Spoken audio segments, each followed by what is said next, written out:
अब है hump nose.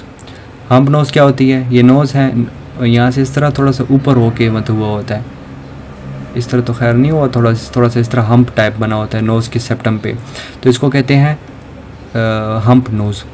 अच्छा, इसको करेक्शन करने के लिए क्या करेंगे? वही SMR वाला है कि एक साइड पे कट लगा के फ्लैप को उठा देंगे। अब यहाँ पे भी सेप्टोप्लास्टी करेंगे। उस पिछले वाले में हम एडिशन कर रहे थे कार्टिलेज की, तो क्या था? ऑगमेंटेशनल सेप्टोप्लास्टी था। यहाँ पे हम रिमूव करेंगे इस वाले को, तो इसको कहेंगे रिडक्शन सेप्टोप्लास्टी। ठीक हो गया? तो ये दोनों टॉपिक हो गए।